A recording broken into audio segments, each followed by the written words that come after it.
bienvenidos a un episodio más de Todo está en los libros. En esta ocasión me encuentro con un invitado de lujo. Él es periodista, él es escritor, columnista, poeta, yo diría que filósofo también. Ha desempeñado varios cargos políticos y es un escritor que también está muy activo en las redes sociales.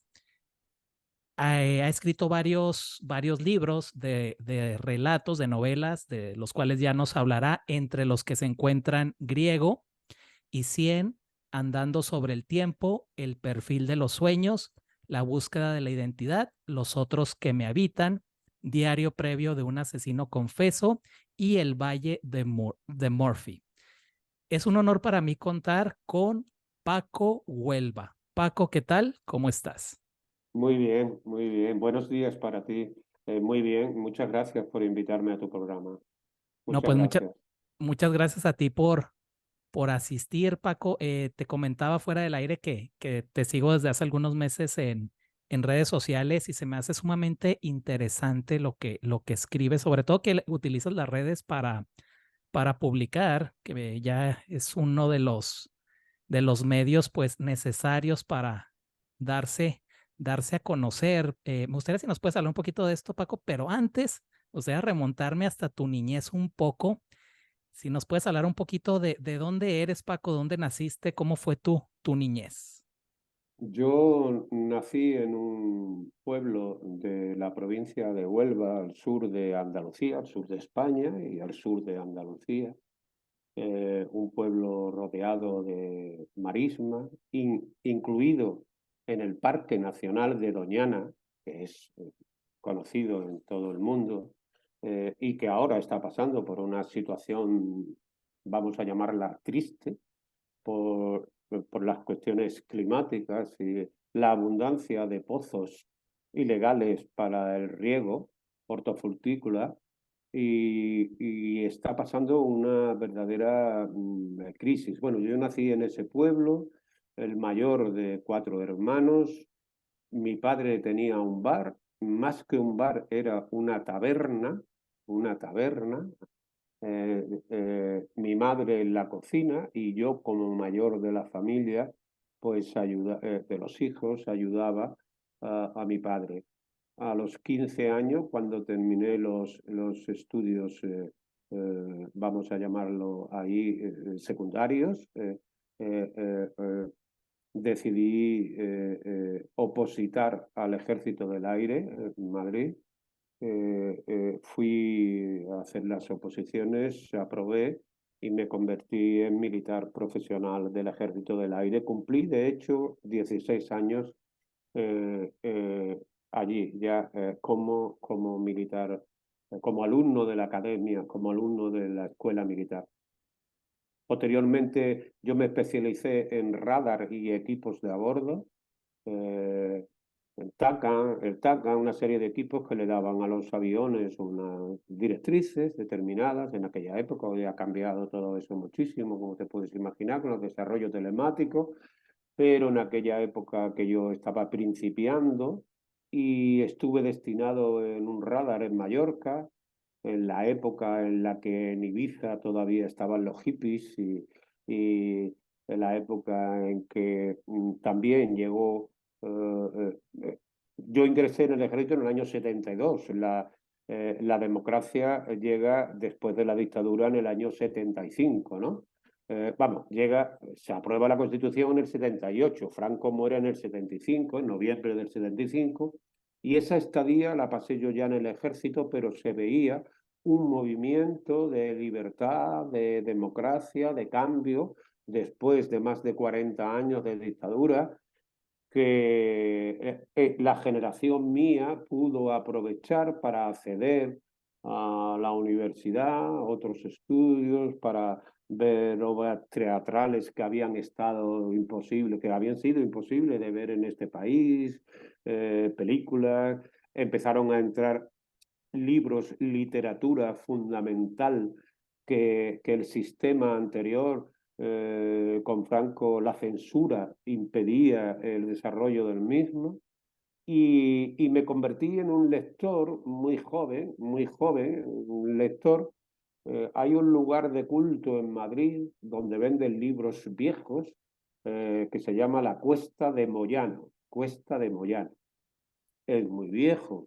Eh, y, y, y bueno, pues yo iba a la Cuesta de Moyano una vez que estaba en Madrid los fines de semana, cuando salía del cuartel a comprar libros de segunda mano y me convertí en un ávido lector, algo que es algo que sigo llevando encima, porque yo no creo que se pueda, ni se debería, pero no creo que se pueda escribir algo interesante si no eres un gran lector, ¿no? Claro. Oye, Paco, Y perdón que te interrumpa. Fernando Sánchez Dragó decía que los libros que nos marcan en nuestra vida son los libros que leímos en nuestra infancia. Quisiera sí, preguntarte si estás de acuerdo con eso y me gustaría preguntarte qué libros recuerdas de tu niñez o de tu adolescencia que te marcaron. pues te voy a contar, yo estoy plenamente convencido que la época para iniciarse en la vida, en cualquier ámbito en el que fuere, en la niñez, ¿no?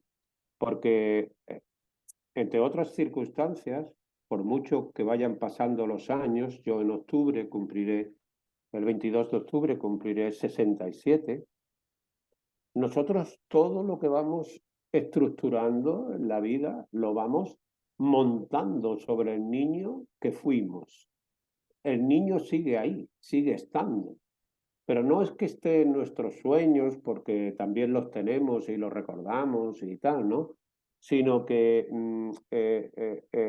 esa primera estructura de conocimiento, de acercamiento a la vida, también el ámbito familiar, es muy importante el ámbito familiar en el que nos desarrollamos cada uno, independiente, tan, el medio, pero también, pero también qué pensamos cuando niño, qué hicimos, qué no hicimos, eso va a consolidar de alguna manera las líneas maestras por donde vamos a terminar nuestra vida. Por tanto, sí, el niño, ese niño Paco Huelva que iba, que en el pueblo no había librería, no había biblioteca, no había biblioteca, no había librería.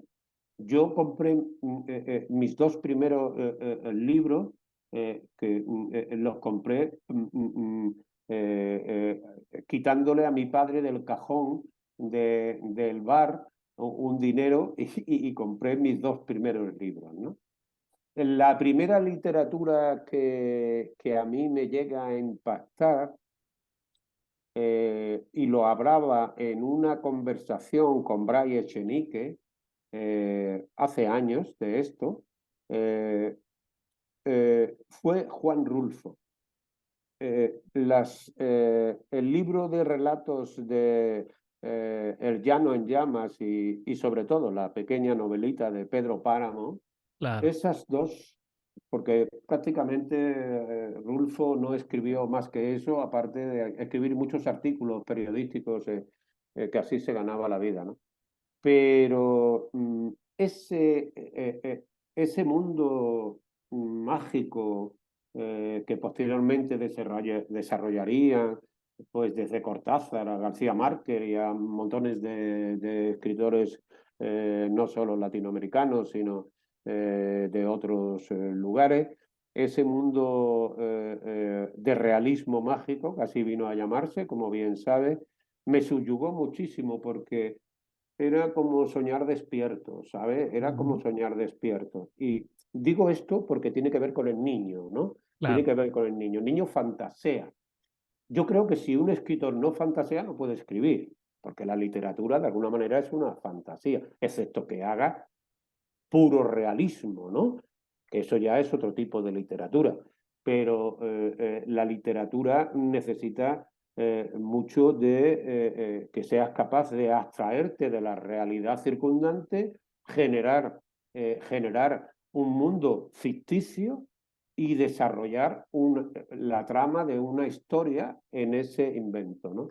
Yo ahora estoy en un proceso creativo impresionante. Parece una de esos que te llegan cada determinado tiempo, te llega un proceso creativo, y el caso es que he escrito en un mes y medio 18 cuentos y 2 poemas, aparte de escribir mis artículos de prensa, que eso los tengo que hacer porque los tengo que hacer, ¿no? Porque es un compromiso que tiene uno con algunos periódicos, ¿no?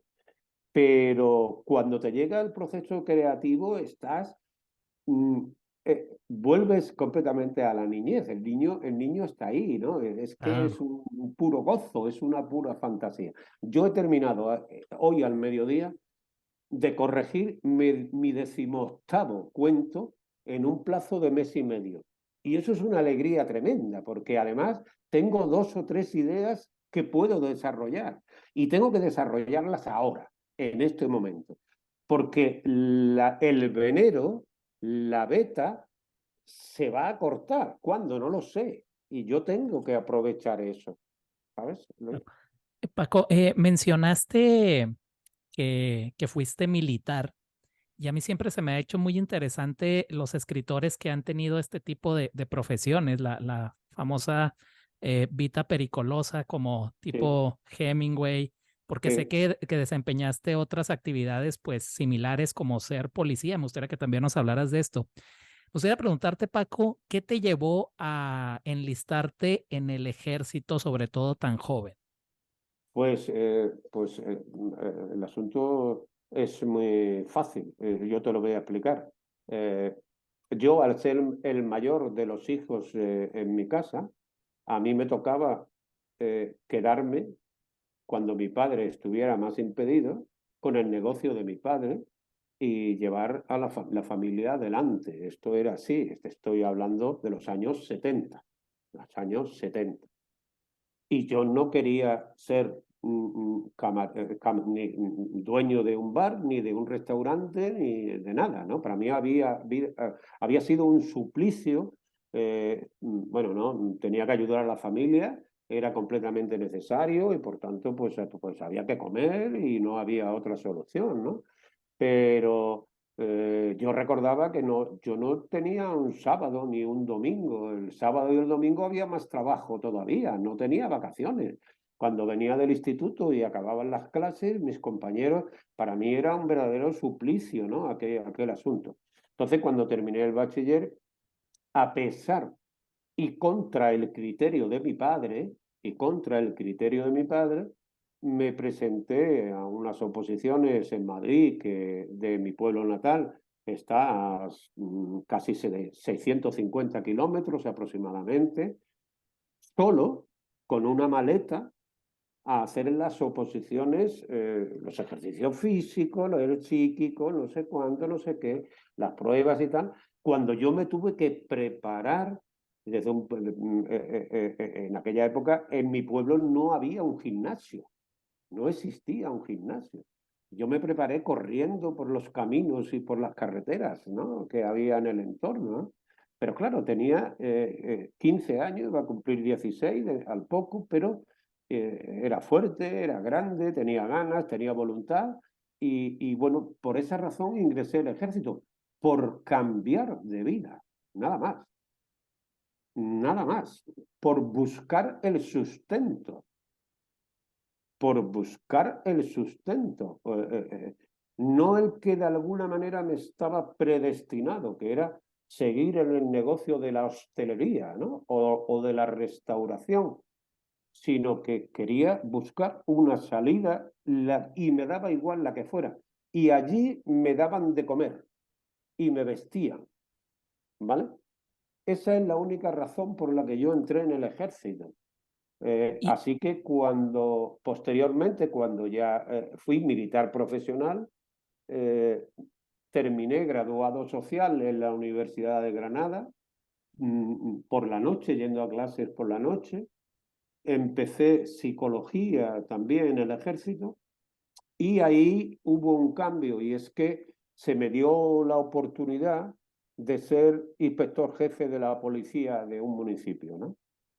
Y me marché. Bueno, pedí excedencia y ya no volví más al ejército. Y esos Esa años me fue la, imagino que esa vida me imagino que te marcó para tu literatura. sí, hay gente, hay personas que leen mis relatos y que leen mis novelas cortas y me dicen que conozco muy bien la temática. Claro que conozco muy bien la temática, Claro. evidentemente, ¿no? Conozco muy bien la, eh, lo que es la estructura policial. He tenido posteriormente como director de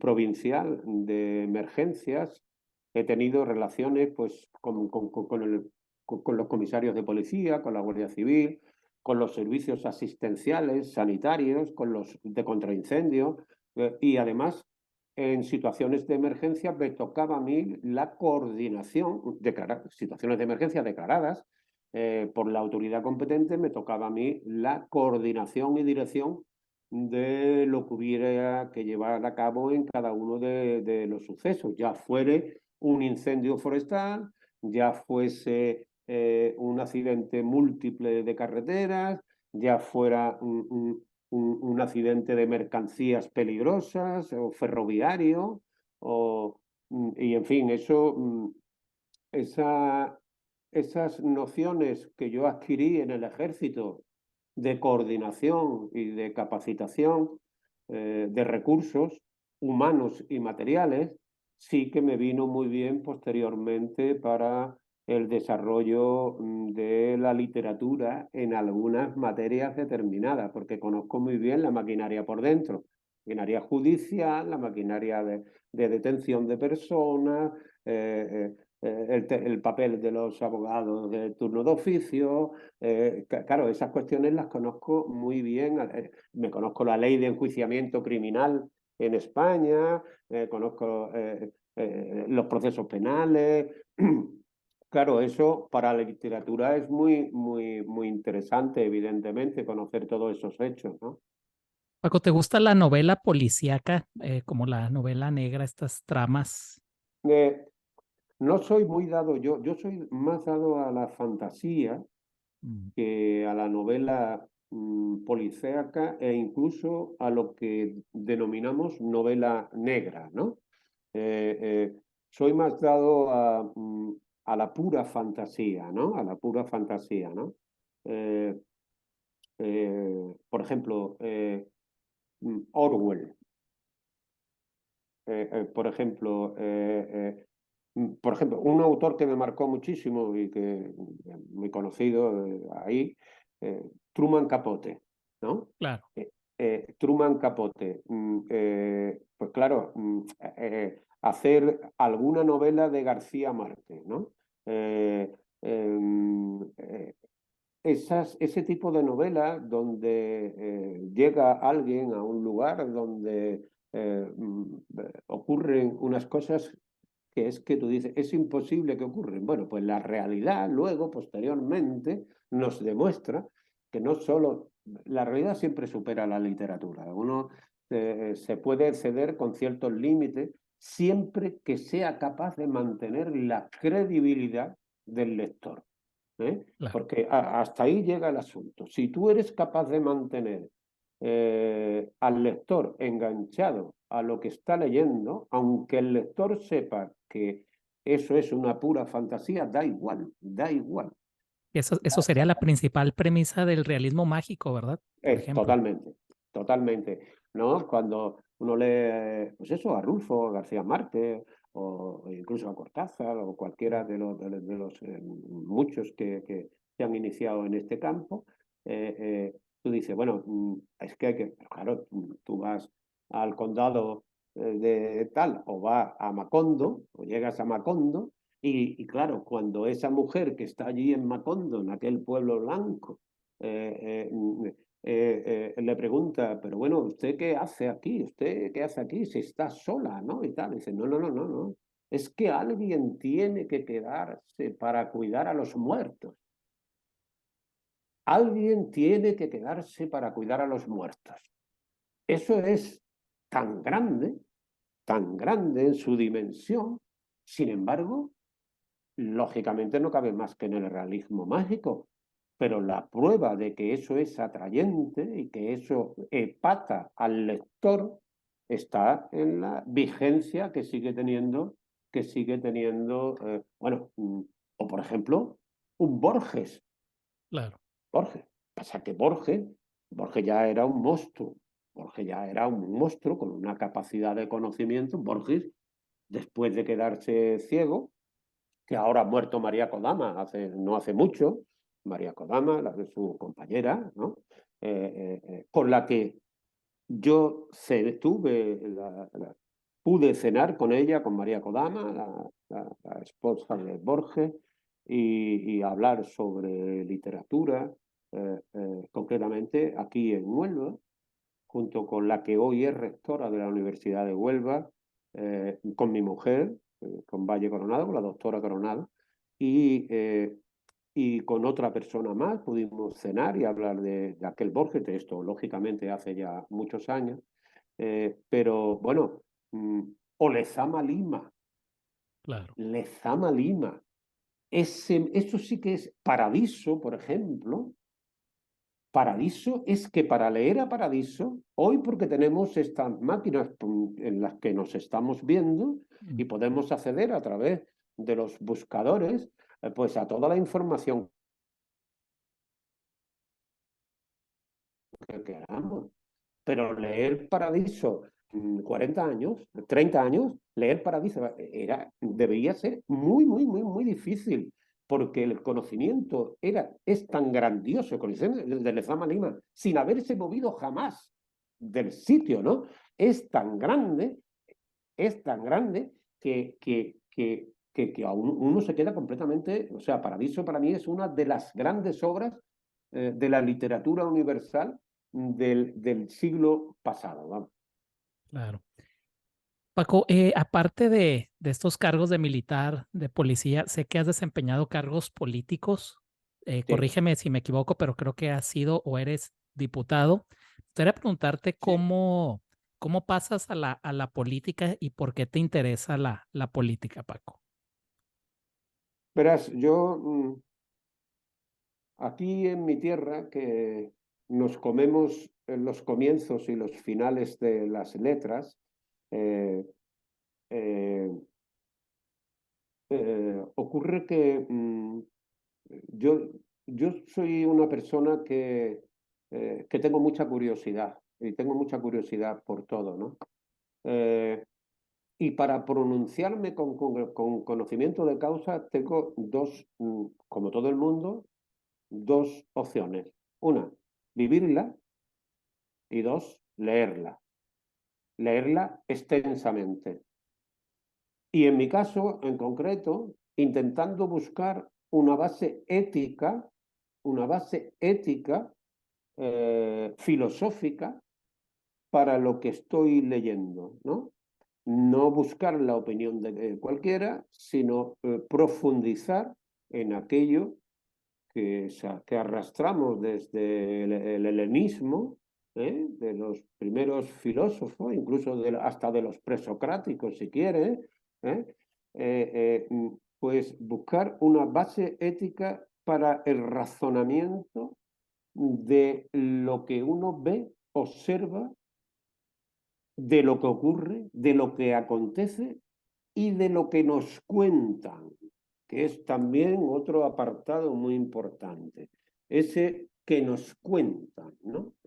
Porque si no eres capaz de dilucidar en origen, jamás podrás discernir o por lo menos aproximarte un poco a saber si lo que te cuenta e incluso lo que ves, a día de hoy, ahí tenemos la inteligencia artificial ya, tenemos la inteligencia artificial, incluso lo que ves a día de hoy es realidad.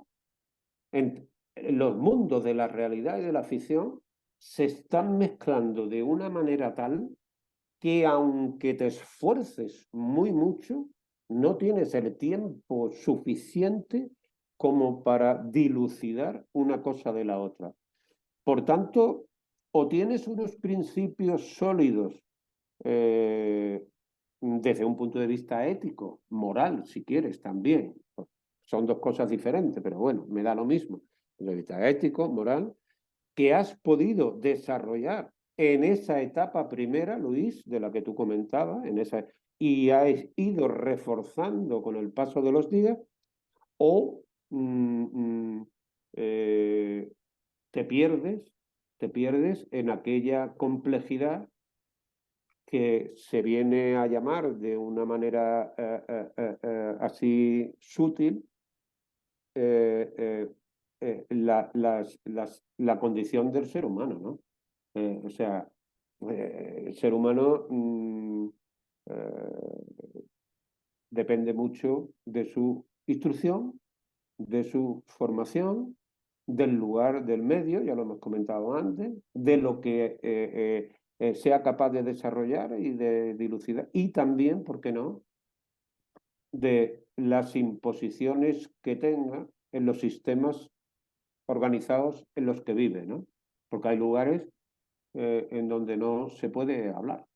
Hay lugares en los que no se puede hablar, al menos de ciertas materias, no se puede hablar de aquello que el poder en ese momento decide que no se puede hablar.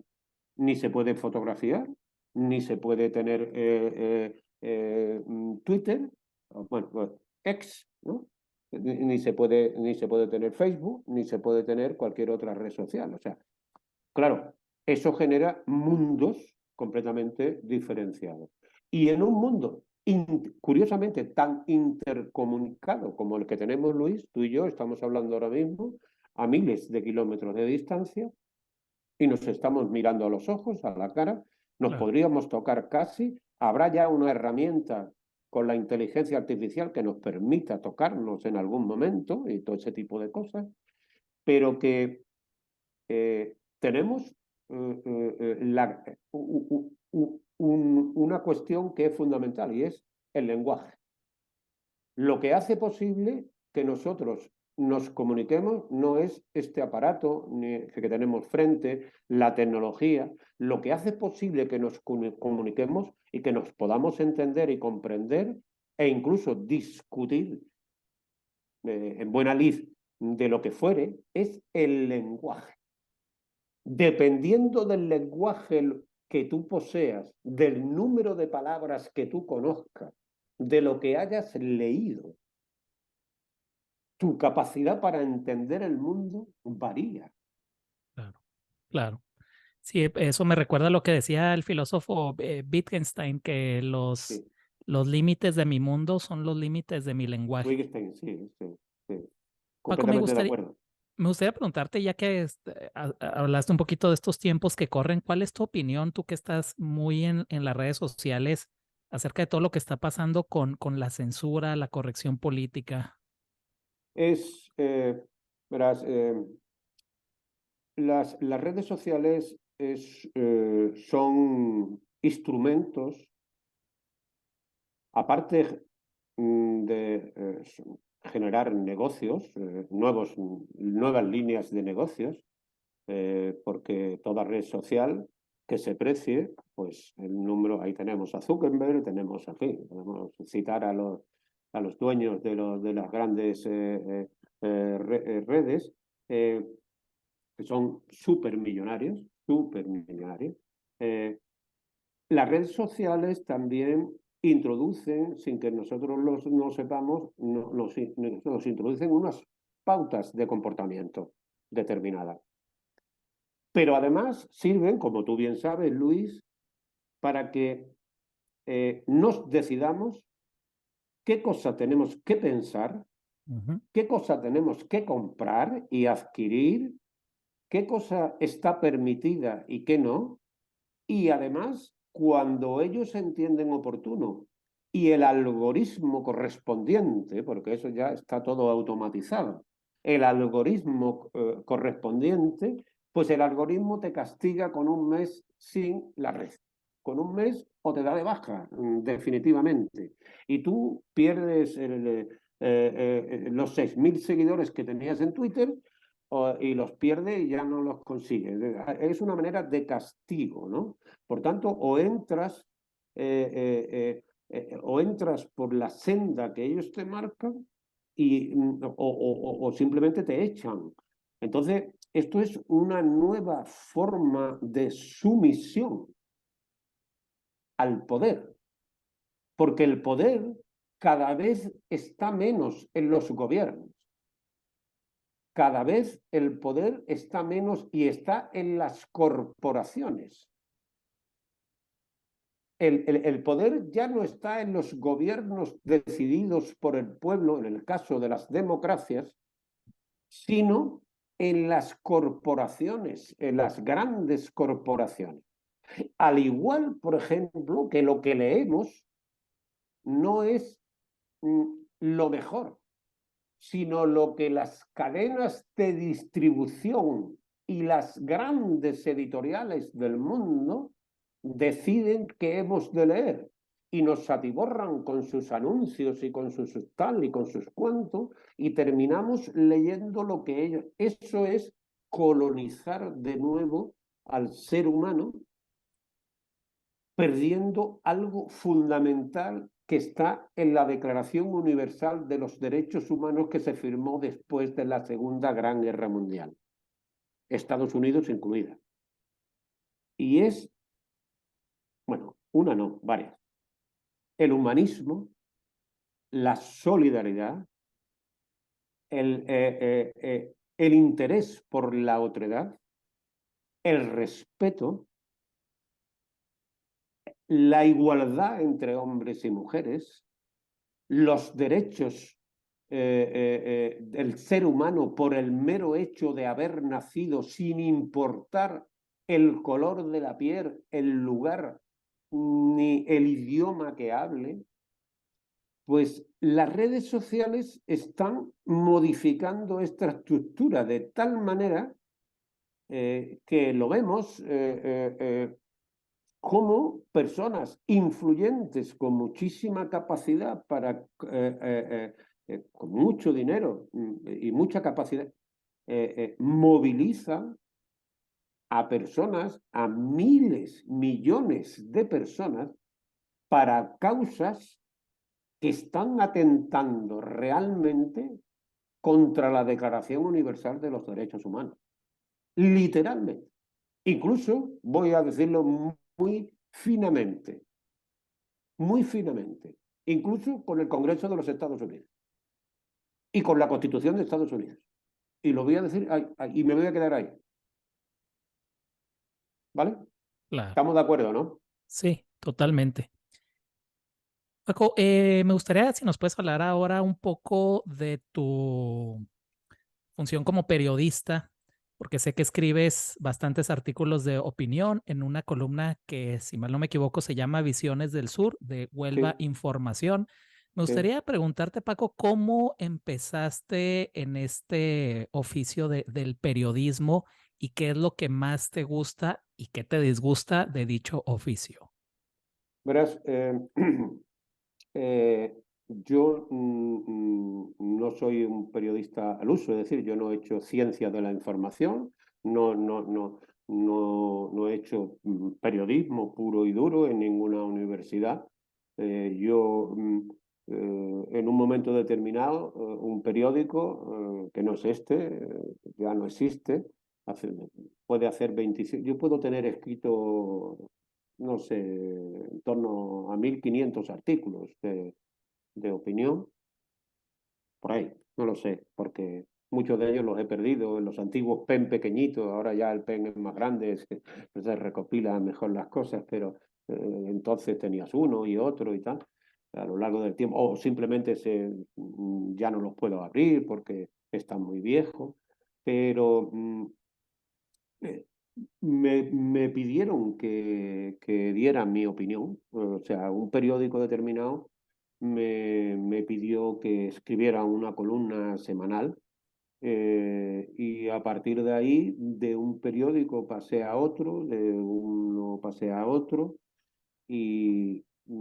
pasa y ocurre con estas cosas, pues igual que me ocurrió con la literatura, ¿no? Con la literatura, yo, mi primer libro, que es griego, que tú lo has citado, por cierto, hay un último libro que no has citado, que es Cordones Pareados, Cordones Pareados es un texto de 543 páginas que tiene 120 entradas, son 120 cuentos, ¿no? Que es mi último libro. Empecé a escribir en prensa porque me lo pidió el director de un periódico que me conocía, sabía cuáles eran mis opiniones y un periódico abierto donde, en fin, y me dio además la posibilidad de ser una firma, es decir, que lo que yo allí introducía cada semana era lo que yo pensaba sobre lo que... Y además, nadie me decía sobre qué tenía que escribir, ni quitaba ni ponía una coma a lo que yo escribía. Bueno, pues así sigo hasta hoy, ¿no? O sea, he ido cambiando de periódicos, pero sigo hasta hoy. Lo mismo me ocurre con la crítica literaria. Yo recibo muchos libros, afortunadamente, porque también soy miembro de jurados literarios, de algunos jurados literarios, desde hace años, y, y por tanto recibo libros de escritores y escritoras y también de las editoriales, ¿no? Por si me apetece, lógicamente, no hago nunca una reseña de un libro si el libro no me llama la atención. Me llama la atención por algo, ¿no? Es decir, no le veo alguna virtud. ¿Eh? Es cierto que siempre hay el primer libro de una persona y también a veces hago alguna reseña de un libro de una primera persona que me parece una promesa, ¿no? Eso luego se sustentará o no se sustentará en el devenir, ¿no? Pero también intento ayudar en la medida de lo posible a esos autores noveles que van saliendo y que yo veo en ellos una posibilidad, ya sean poetas, sean filósofos, ya sean narradores, ya escriban en corto o escriban en largo. Bueno, pues recibo muchos libros, como te digo, y de esos, aquellos que me parecen oportunos de resaltar, lo hago. Y son etapas que uno va quemando en la vida, ¿no? O sea, son situaciones, también, por ejemplo, soy muy amante del teatro y de la música clásica, ¿no? Eh, ahora porque, bueno, estamos de vacaciones, mi mujer y yo, pero bueno, Madrid es una ciudad, la ciudad que más posibilidades ofrece desde un punto de vista cultural, tanto de exposiciones de diversos ámbitos como obras teatrales. El Auditorio Nacional ofrece un repertorio impresionante y todas esas cuestiones vienen a conformar yo que al final termina escribiendo, ¿no? ¿Por qué? Porque te dan muchísimos puntos de vista, ¿no? Muchos puntos de vista diferentes, ¿no? ¿Cuál es tu opinión, Paco, del periodismo actualmente? Y por mera curiosidad, me gustaría preguntarte tu opinión sobre alguien que llevaba tu mismo nombre, Paco Umbral, como periodista. Bueno, Paco Umbral fue fue un gran novelista eh, eh, y aparte de ser un gran novelista, fue un gran discutidor, le gustaba discutir y mantenía sus posiciones muy fuertemente, pero ha sido uno de los grandes columnistas de España, reconocido. Y da igual, él si se tenía que terminar enfadando con el periódico donde escribía porque le llamaban la atención, automáticamente se cambiaba de periódico y daba lo mismo porque tenía 15 periódicos que estaban deseando que la pluma de Paco Umbral, de Francisco Umbral, escribiera ahí, ¿no? Eh, Fue un gran periodista, fue un gran escritor, una persona con un humor un poco, en fin, al final de su vida no soportaba muchas cosas, iba a su bola, decía lo que pensaba y cuando uno dice lo que piensa, por lo general molesta. Y el poder cada vez está más centralizado, como tú bien sabes, Hoy en día hacer periodismo, hoy en día hacer columnismo en prensa es muy difícil porque cada grupo editorial, cada periódico pertenece a un grupo editor determinado con una línea marcada que tú hay veces que dices, bueno, yo por aquí no paso, ¿no? Por aquí no paso. Es diferente ser un periodista de los que trabajan en el rotativo, montando las páginas y tal, no sé cuánto, que se tiene a los columnistas. Los columnistas escribimos columnas de opinión y Claro. sale nuestra fotografía y nuestro nombre. Y el periódico no se hace responsable de lo que nosotros decimos. El periódico no se hace, puede estar de acuerdo o no estar de acuerdo. El periódico, en todo caso, mantiene contigo un contrato determinado, si es que lo mantiene, o una forma de hacer las cosas, y, pero el periódico te saca la fotografía y el nombre. Y si tú dices algo que de alguna manera molesta a alguien, la persona que tiene que ir al juzgado no es el periódico, ni el director del periódico, es el columnista, ¿no? Por tanto, escribir hoy en día también genera muchos enemigos en prensa. Escribir en prensa Claro. genera muchos enemigos. Y si ya haces como yo hago, que subes tus columnas de opinión a las redes sociales, porque las subo y tú las lees, ¿sabes? Las subo y tú las lees, pues hay muchas personas de opiniones políticas eh, completamente diferentes que te empiezan con los insultos o con las historias o tal, o se te cae la red en un momento dado. Bueno, depende de hasta dónde llegues en la profundidad. Si te pones a hablar de Trump o te pones a hablar, voy a poner dos ejemplos opuestos, o te pones a hablar de Putin, pues a lo mejor se te cae la red. ¿Cómo se te ha caído la red? Pues se te ha caído. Y hay elementos, los servicios de inteligencia tienen elementos más que suficientes, y yo he sido militar y he sido policía, elementos más que suficientes, y las grandes corporaciones también, ¿no? La Claro. empresa privada, ¿no? Para, bueno, pues decir, este ya no va a hablar más. Y se acaba. Exactamente. Simplemente se te cae el asunto y ahora tienes que empezar de nuevo, ¿no? Así son las cosas, ¿no? Paco, sé que te nombraron cronista de la Villa de Almonte. Ese es mi pueblo. Me gustaría saber cómo llegaste por qué te dieron ese reconocimiento y qué es ser un cronista, Paco, en este sentido. Bueno, verás, un cronista, bueno, me acabo de acordar ahora mismo de Crónica de una muerte anunciada, ¿no? Esa novela tan magnífica, ¿no? Mm. Un cronista viene a escribir lo que ha sucedido, lo mejor que sabe y lo que ha acontecido.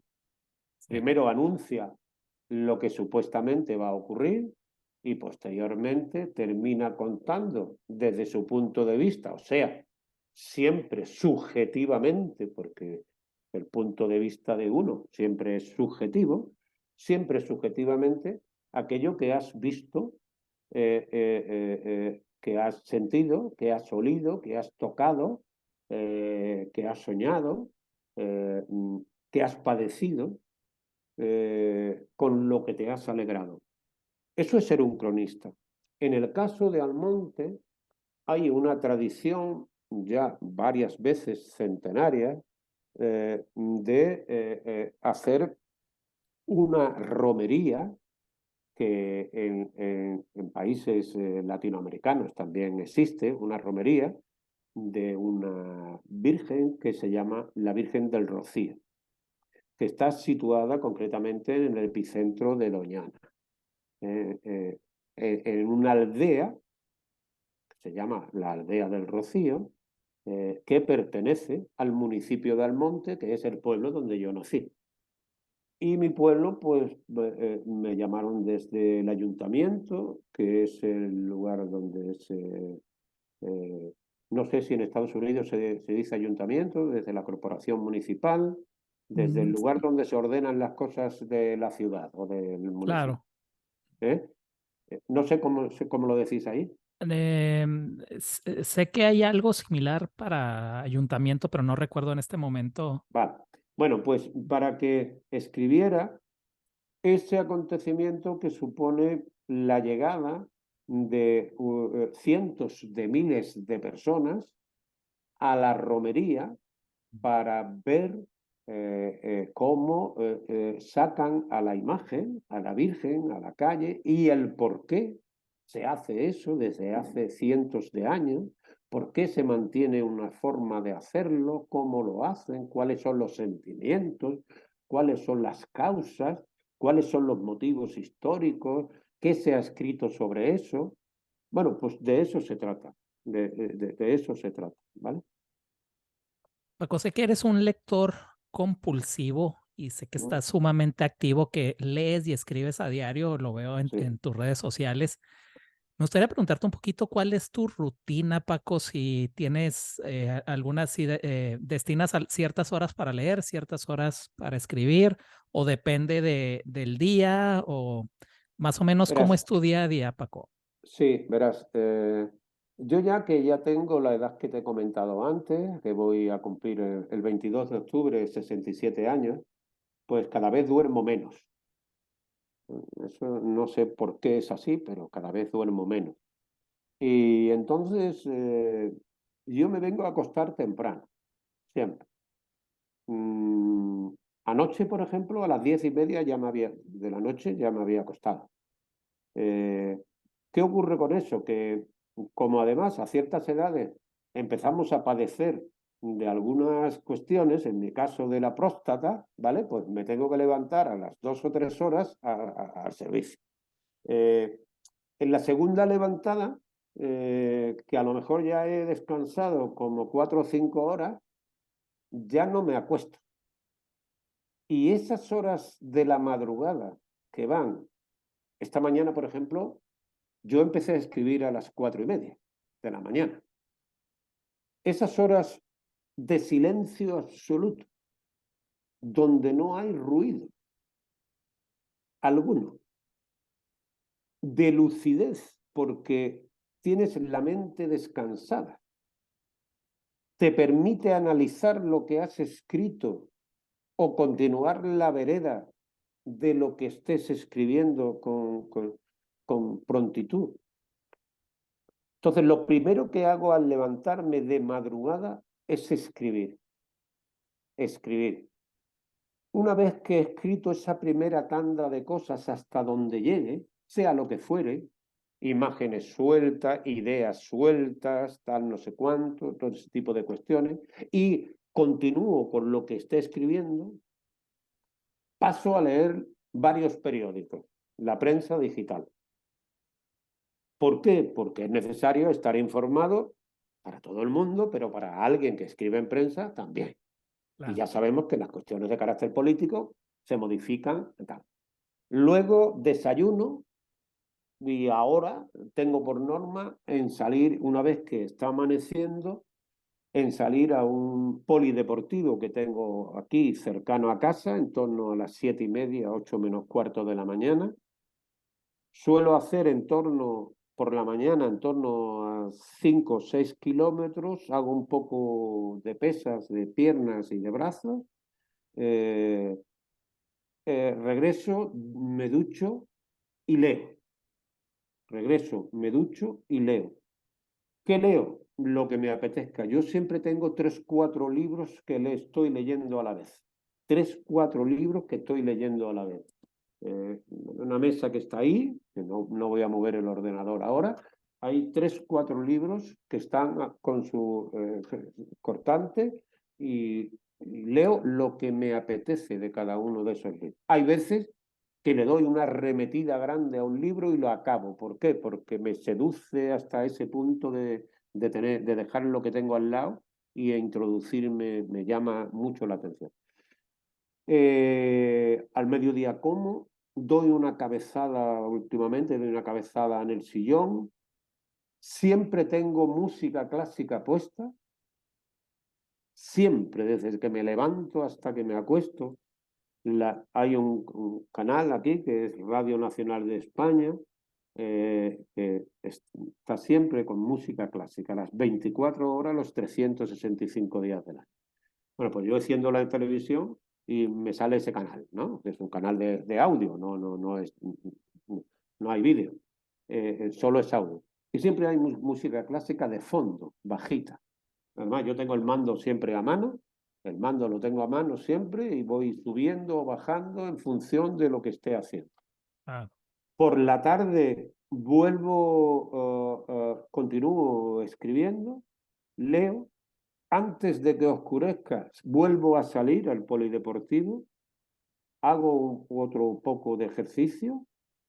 Al final termino superando, hago los 10 kilómetros, más o menos, ujú. 10 kilómetros, 11 andando, y un poco de pesas, brazos y piernas. Y posteriormente ya ceno, y en cuanto ceno estoy listo para dormir. Estoy Ah. listo para dormir. Paco, ¿disfrutas mucho de la soledad? Bueno, yo creo que la soledad es dura, es muy dura. La soledad es muy dura. Eh, pero yo creo que del dolor eh, también nace la, la escritura. La escritura también nace del dolor. La escritura ha de arañar, ha verás, hay grandísimos escritores que vivieron en cunas de seda, y compositores que vivieron en cunas de seda toda su vida y tuvieron unas obras maravillosas. Pero de la soledad es propicia, es muy propicia para que, si uno no se vuelve loco, si uno no termina volviéndose loco, la soledad permite dilucidar ciertos aspectos, ciertos matices de algunas cosas que son completamente necesarios que lo desarrolles contigo mismo, ¿no? Y eso no quiere decir que uno no pueda estar acompañado, ¿no? Mi mujer, que es médico, es doctora en medicina, es profesora de una universidad y hace clínica por la tarde, tiene su vida estructurada, yo tengo la mía y en conjunto tenemos otra, ¿no? En conjunto tenemos otra. ¿Cuándo? Pues normalmente los fines de semana, cuando podemos, cuando queremos. Eh, Siempre es bueno tener esa persona ahí, que daría igual que fuera un hombre que una mujer, en mi caso es una mujer, que es el símbolo de mi vida, son muchos años juntos y es la persona, pero la creatividad no puede compartirse, la creatividad es siempre individual, no puede ser compartida. Quiero decir, alguien tiene que haber, se pueden hacer cosas en grupo y por partes. Es decir, eso como aquello de 7 personajes en busca de autor, ¿no? Que, que, que decía Pirandello, ¿no? Que escribió Pirandello, ¿no? Eh, mm, eh, mm, Hay obras que se hacen de manera colectiva, incluso se escriben a 2 manos o 4, tal, ¿no? Eh, Borges escribió con Bioy de Casares, escribía con Bioy de Casares, cosas conjuntamente, ¿no? Y muchos autores, ¿no? Pero la creatividad en sentido estricto, rígido, para mí, al menos, es un acto individual. Un acto individual. Es, es un falasterio, es un acto que lo haces tú contigo, con tu pensamiento. Otra cosa es que salga de ahí. Eh, pero no me asusta la soledad, ¿no? En absoluto. La busco, la busco. Paco, tú que has cultivado diversos géneros literarios, me gustaría preguntarte dónde te sientes más cómodo, si con la novela o con el relato corto, porque pues estas recopilaciones que tienes de cuentos, no sé si tengas alguna predilección o...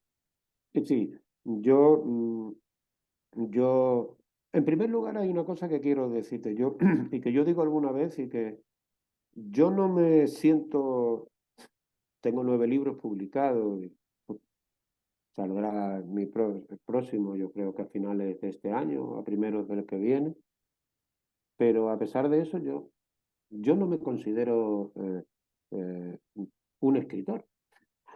A ti te parecerá esto muy raro, pero Luis, pero yo no me considero un escritor porque cuando uno lee y lee mucho, como es mi caso, cuando uno lee y lee mucho, se da cuenta que de sus limitaciones, o sea, de sus limitaciones. Y es muy importante saber dónde está uno, ¿no? Yo, por tanto, yo no me considero un escritor, yo me considero un lector que de vez en cuando escribe. Esa es la definición que yo hago de mí, que algunas personas me la echan en cara, ¿no? Pero yo me considero fundamentalmente un lector que de vez en cuando escribe. ¿Qué escribe?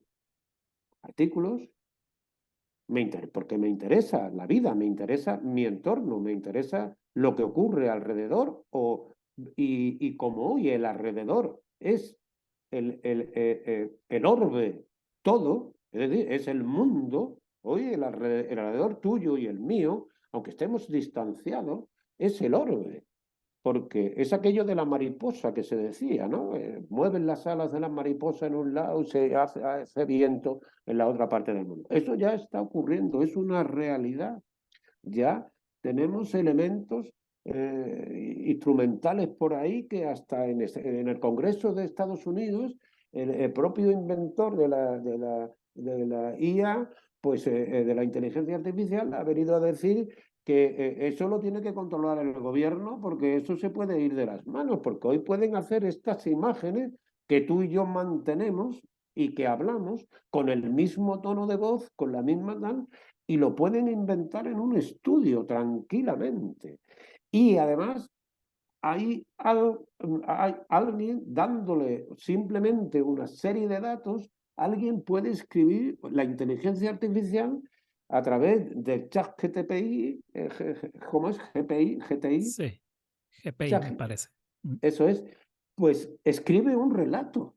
Si tú le has dado los puntos detrás, estamos entrando en un mundo ciertamente confuso. Siempre fue confuso el mundo, siempre, porque la verdad solo estaba eh, eh, eh, en los que manejaban el mundo, que fueron bien emperadores o fueron jefes de gobierno, que fueron tal. La verdad nunca nos llega, ¿no?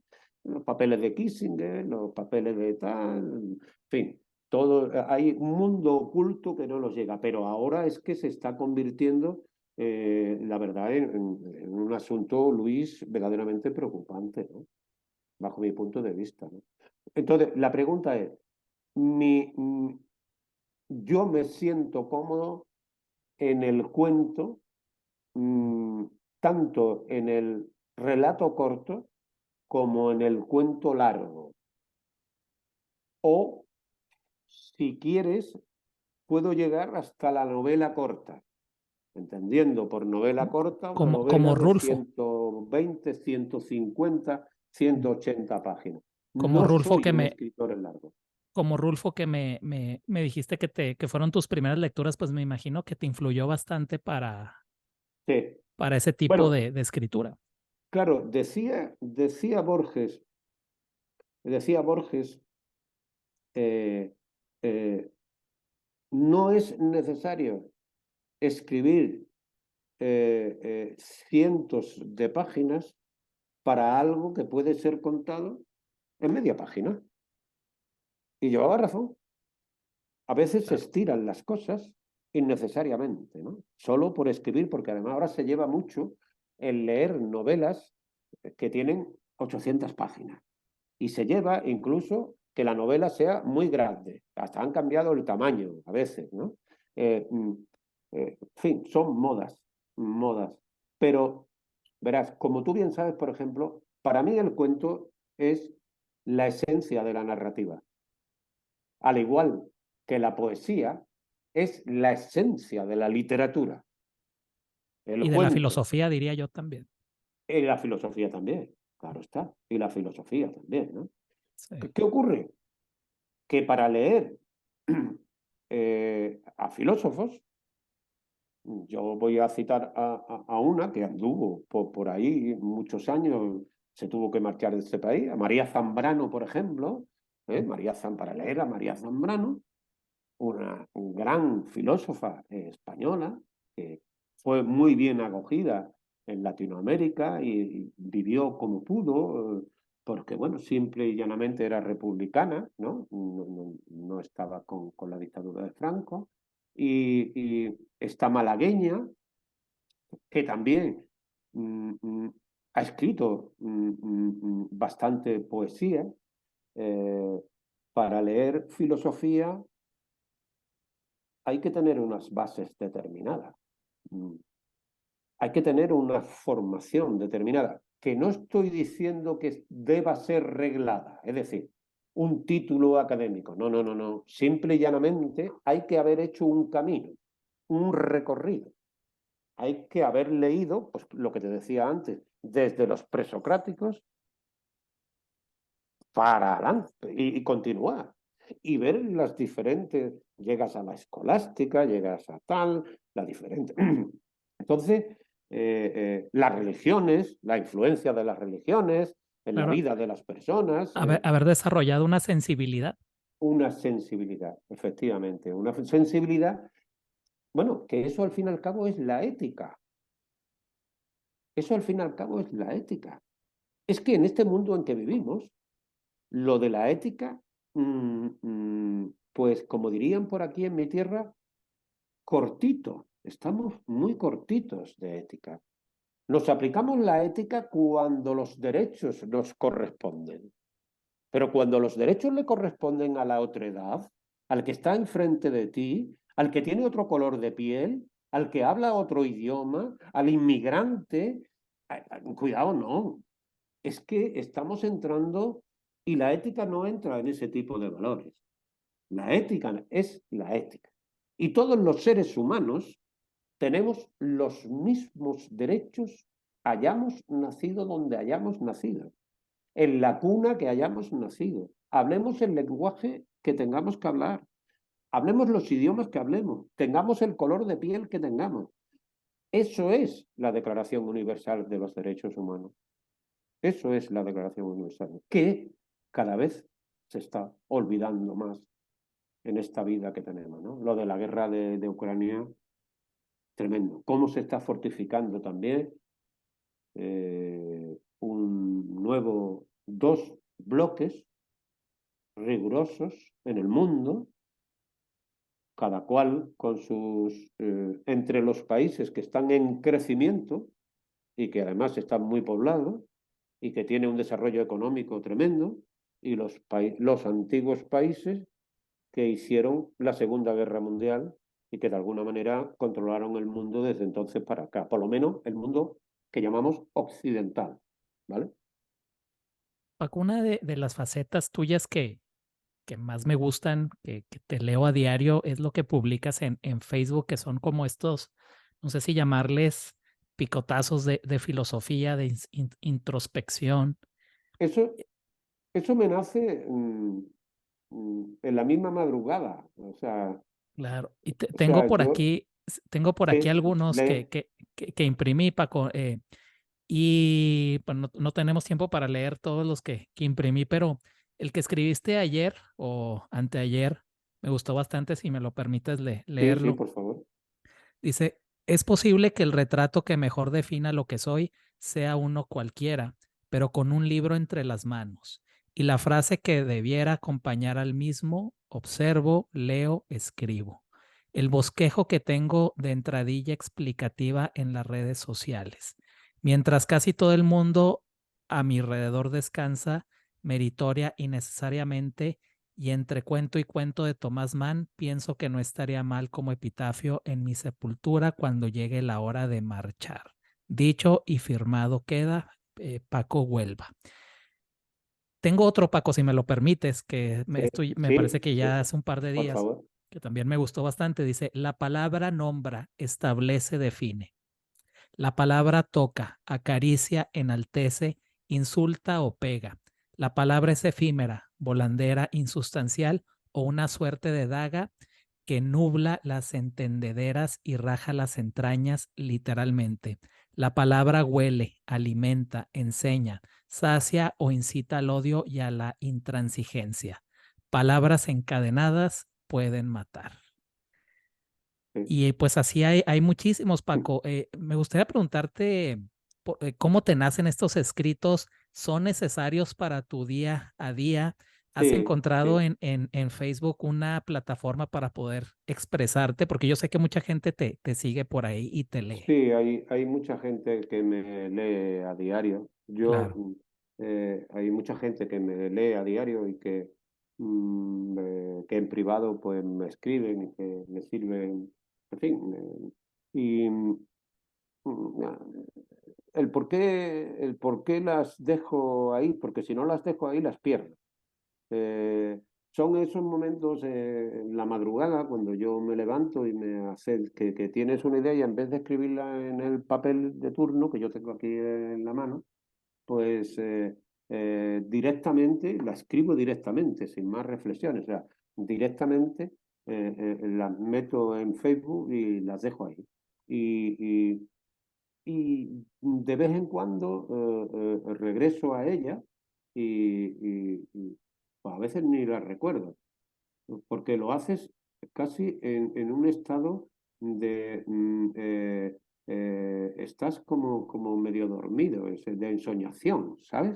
Donde la palabra fluye libre, sin ataduras del contexto ni de quién eres, ni dónde estás, ni qué te ocurre, ni qué te pasa, ni si tienes que pagar a las 12 de la mañana. No, no, nace de ese estado, de ese momento que va justo desde el sueño, el despertar y escribir lo que te pasa por la cabeza, ¿no? Y a veces nacen algunas perlas mm, interesantes que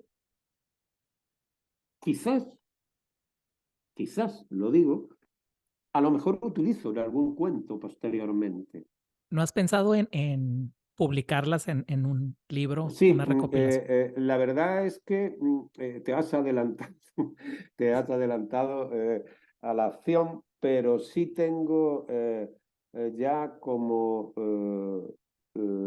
recogidas, como podrá haber unas 200 o 240 de Claro. esas cositas pequeñas recogidas con unos asteriscos por medio, o sea, hay un salto de página, perdón, un salto de página, hay un salto de línea, hay tres asteriscos y debajo nace otra, y tres asteriscos y debajo nace otra.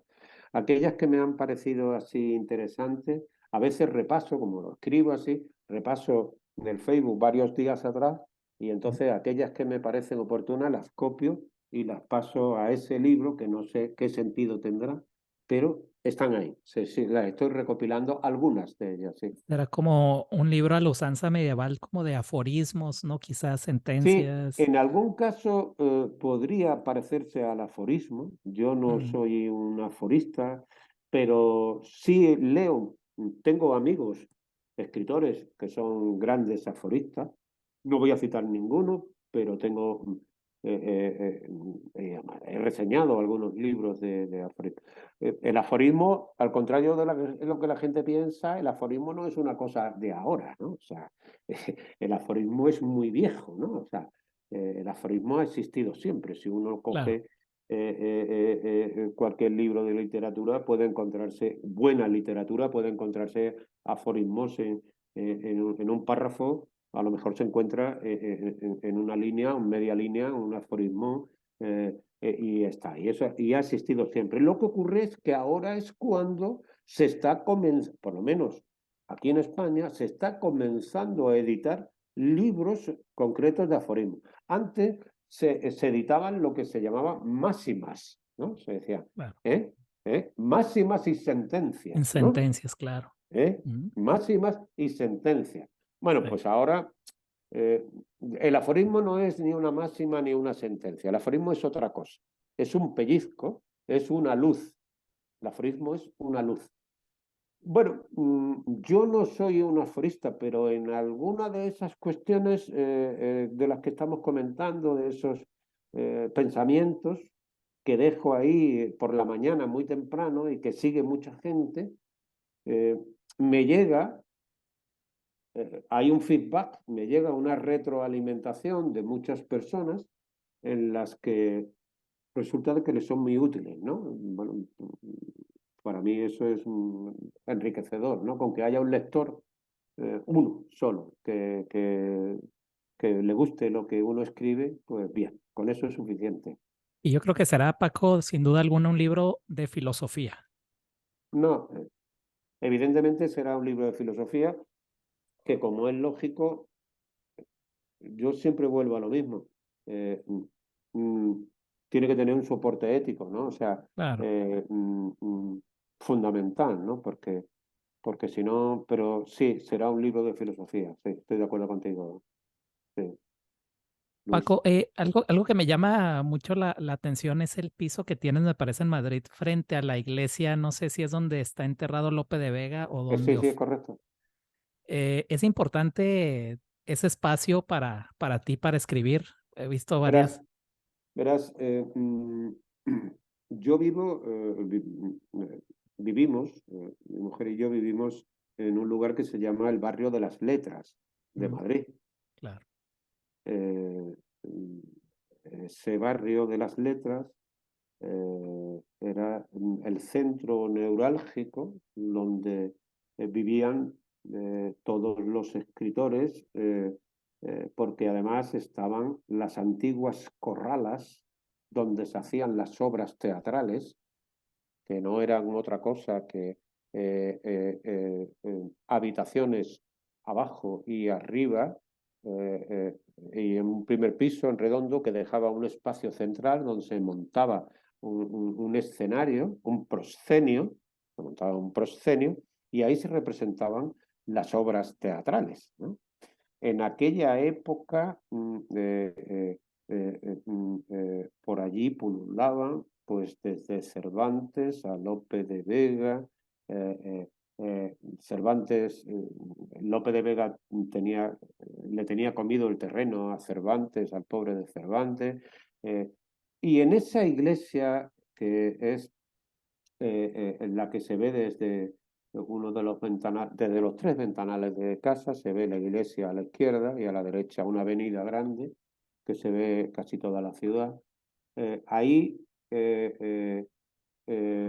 se casaron, se bautizaron, se casaron o se enterraron durante 3, 4 siglos.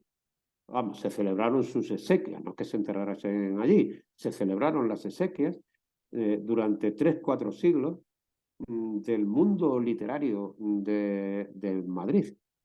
Y decir en aquella época el mundo literario de Madrid era decir el mundo literario, porque quien no venía a Madrid, fuera del lugar de España que fuere, quien no venía a Madrid, no editaba, porque las editoriales estaban allí. Y cuando, por ejemplo, cuando Cervantes escribe la primera parte del Quijote, fíjate cómo era la cosa, que no encuentra quien le haga un prólogo, el proemio.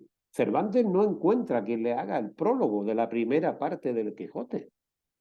Eh, eh, eh, mm, Era un mundo donde, claro, tú tenías que ir a una imprenta, con todos sus perejiles que se iban poniendo letra a letra metálica para sacarla y tal. Y ese prólogo había que dedicarlo a un grande que estuviese dispuesto a financiar ese libro para salir a la calle. Y si tú no tenías el prólogo, no encontrabas a alguien que te hicieran el prólogo, pues no podías sacar el libro. Bueno, pues Cervantes se lo tuvo que hacer a sí mismo, ¿no? Y era ese lugar donde residimos en Madrid, es un sitio ideal porque aquello todo huele a... Está el Teatro Español, está al lado, los grandes de los teatros de la época, está... Es el Madrid, el casco viejo de Madrid, el casco viejo de Madrid, de calles estrechas, ahora de una sola dirección, o a veces de ninguna, a veces están enlosadas, y es un lugar que sales a la calle y encuentras toda la diversidad posible de una gran ciudad.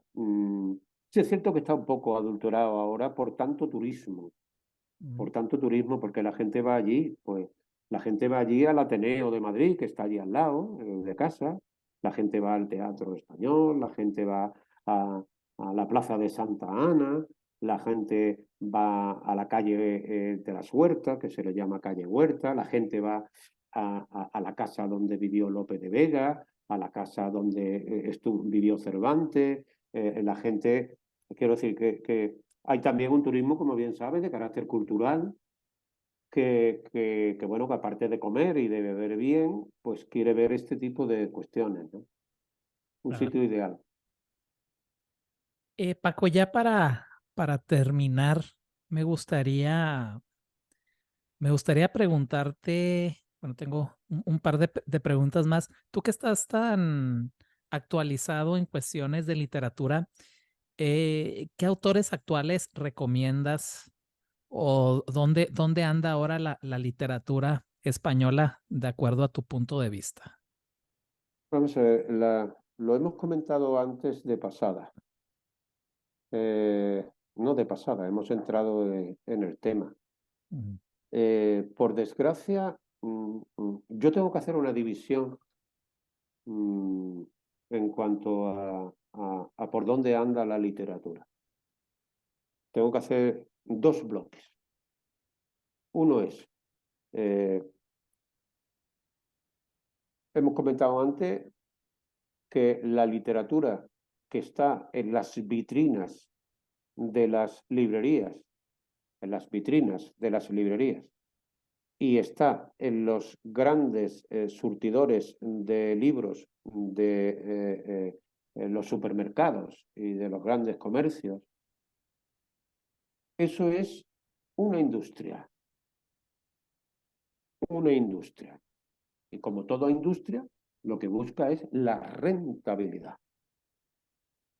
¿Eh? O sea, la literatura, por desgracia, se ha convertido en un elemento más del mercado, en este caso, del mercado editorial, que tiene cotiza en bolsa, tiene los mismos elementos que cualquier otro tipo de mercado, como la banca, exactamente igual, ¿no?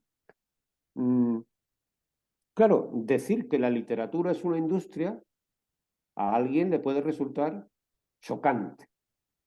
Incluso le puede pensar que es despectivo. Pues no, mire usted.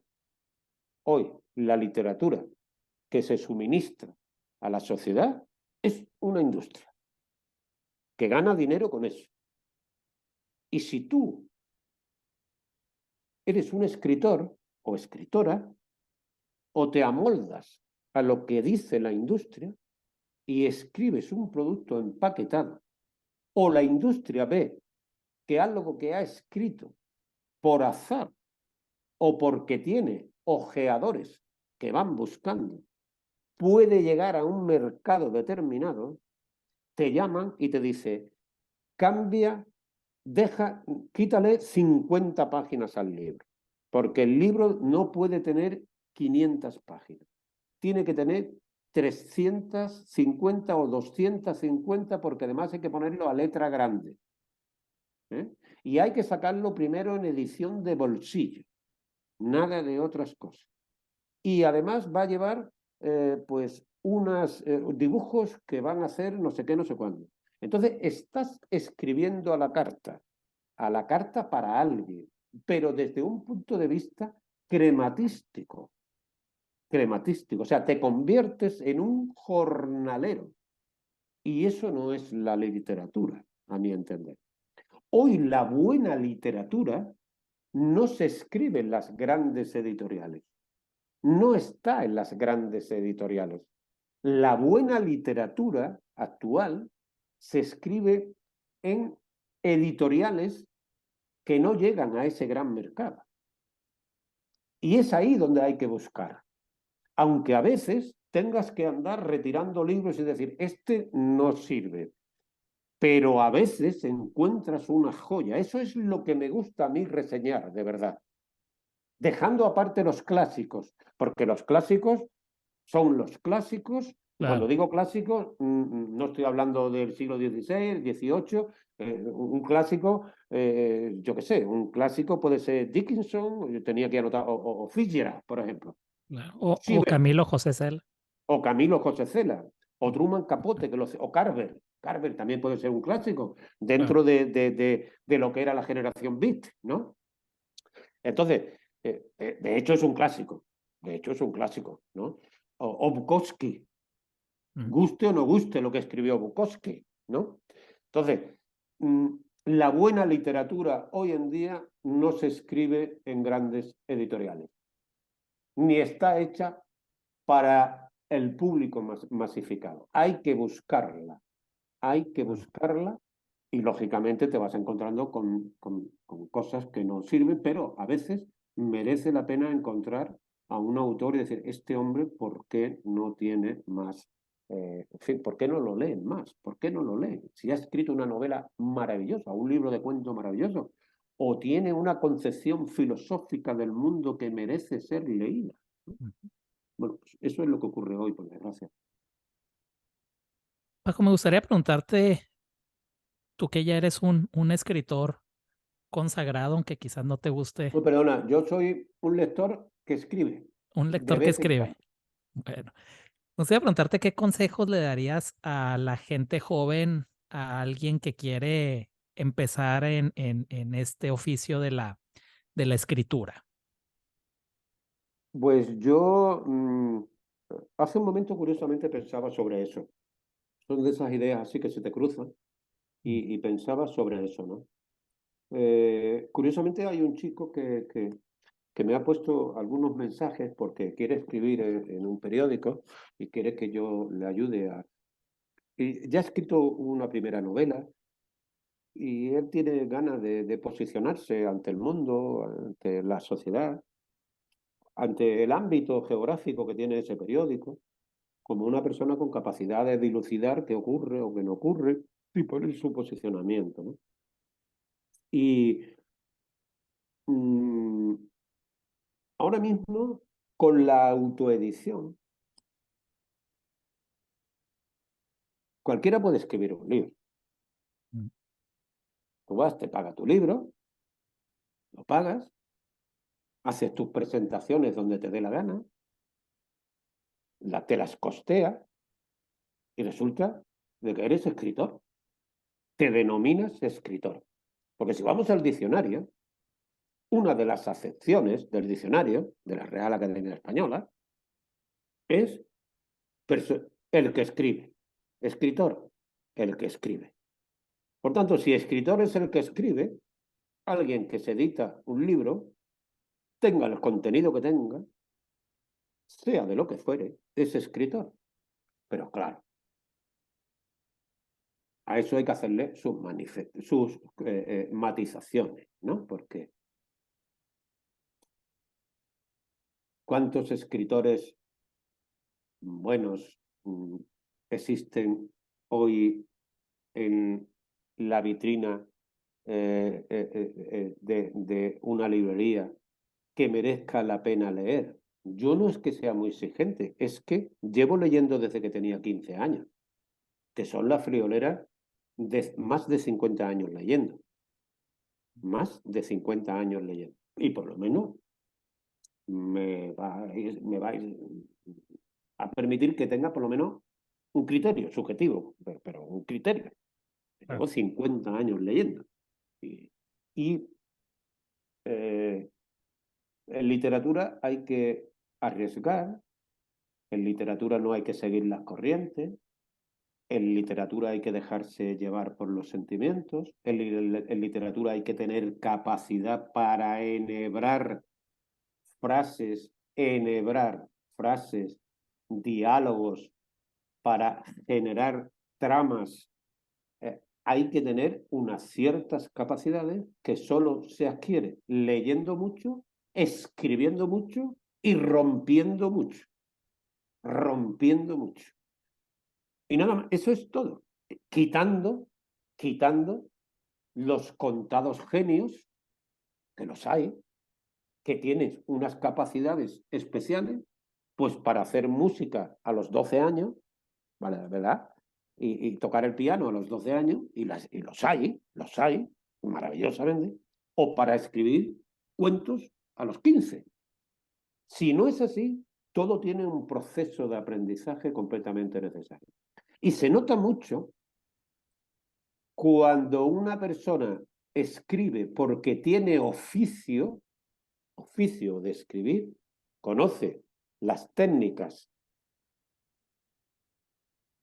de aquella otra persona que, aparte de conocer el oficio porque lo ha aprendido poco a poco y va dando chocazos hasta que encuentra la línea, tiene la inspiración, lo que Lorca llamaba el duende, el ángel le llaman algunas otras personas también.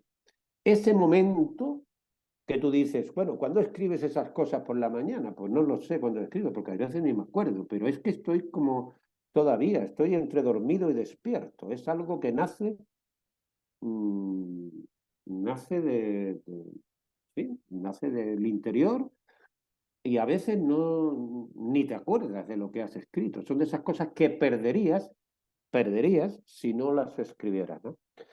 Y hoy el consejo para un escritor, para un joven, es, primero, leer mucho, leer mucho, leer mucho.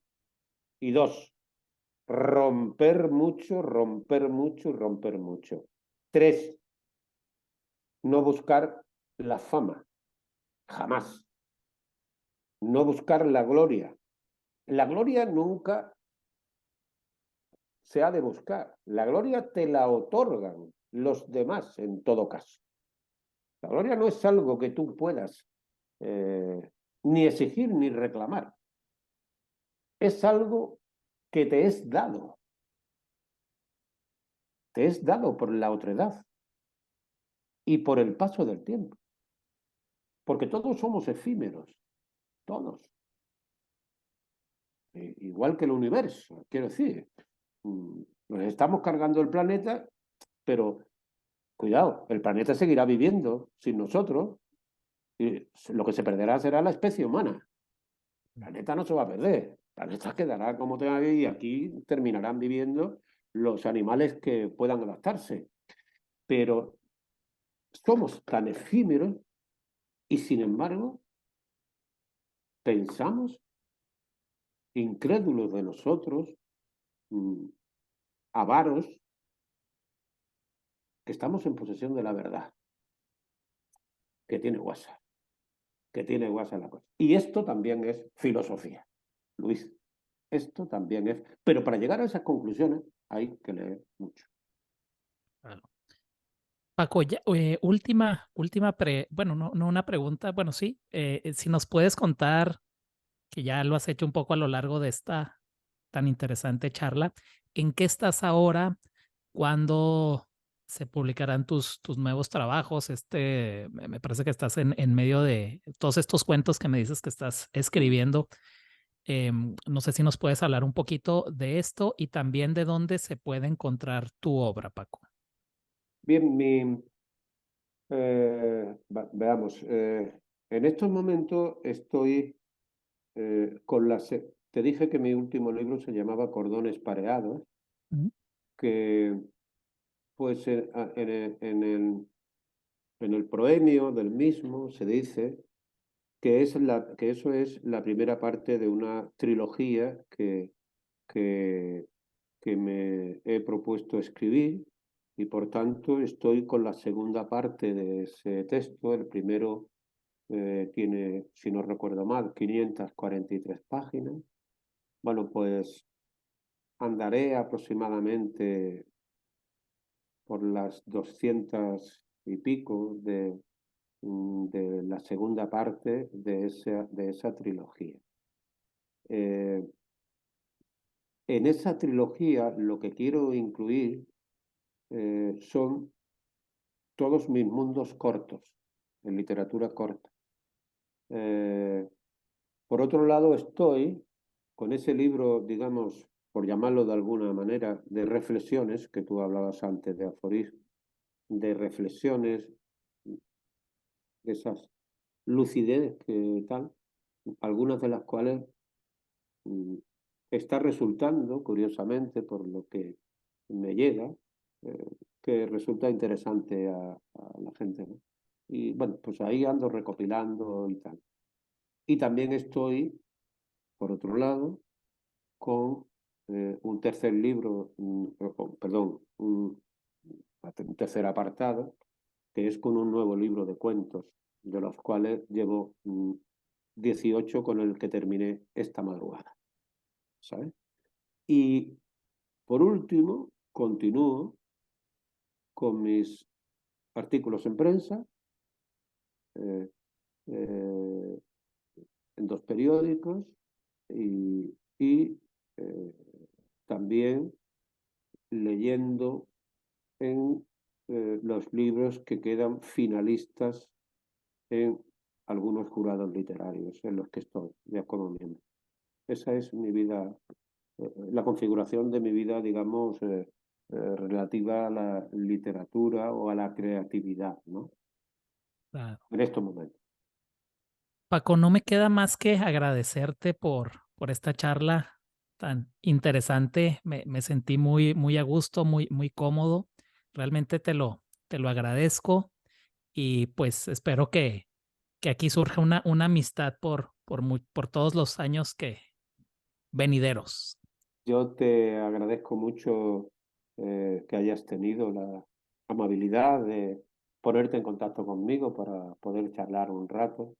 Eh, para mí hablar de literatura es un gozo, es un gozo. Se me están poniendo los vellos de punta. Porque a veces no encuentro interlocutores válidos para hablar de literatura, ¿no? Lo, lo hago con mi esposa, curiosamente lo hago con mi esposa, y lo hago con algunos amigos literatos eh, con los que me llevo bien, que mañana, por ejemplo, he quedado con dos, ¿no? Uno de ellos, un diplomático, no voy a citar nombres, un diplomático muy interesante que ha escrito varios libros y hemos quedado para tomar café, y otro, un gran escritor también, amigo de hace muchísimos años. Y bueno, pues esas conversaciones se dan cuando se dan y ahí se puede permitir el lujo uno porque ocurre una cosa, cuando tú te dedicas a la crítica, como es mi caso también, te generas muchísimos enemigos, Luis, Claro, claro. muchos enemigos. En algunos casos, porque no has escrito una reseña de su libro y te lo ha enviado. Y las razones por las que no lo hayas escrito pueden ser muchas. Primero, porque el libro sea muy malo, el Mm. poemario o la novela sea muy malo. Segundo, porque no tengas tiempo, porque tú escribes esas reseñas en revistas y tienes un acotado, una zona determinada cada semana. Y entonces no puedes escribir de todo lo que te llega. Y tercero, a veces porque no le gusta la opinión que das. Claro, ¿yo qué suelo hacer? Pues intentar no generarme enemigos, pero si haces crítica literaria te generas enemigos. Eso es indudable. Claro, hay quien dice, para no tener problemas, lo mejor es no pronunciarse, pero eso no es tampoco. porque el objetivo de una persona que escribe continuamente ha de ser pronunciarse, ficticiamente o basado en hechos reales. Pero una persona que escribe, la palabra, si sirve para algo, es para comunicar, para decir algo. Vuelvo a iterar, Luis, subjetivo. Pero, igual que yo respeto tu opinión, tendrás que respetar la mía, ¿no? La mía Claro, tampoco vale más que la de los demás, ¿no? claro. De ahí que yo incluso, pues ya te digo, vuelvo a iterar. Y con esto terminamos y no ocupamos más tiempo, Luis. Yo me sigo considerando, a pesar de los libros que tengo en la calle, como un lector que de vez en cuando escribe. Y con eso cerramos, Luis. Pues Muchísimas gracias. muchas gracias y ojalá todos los lectores escribiéramos también como tú, Paco. Gracias, Luis. Muchas Muchas, gracias. muchísimas gracias, Paco. Buen día tengas. Buen día. Gracias. Muchas gracias, amigos. Nos vemos en otra emisión muy pronto.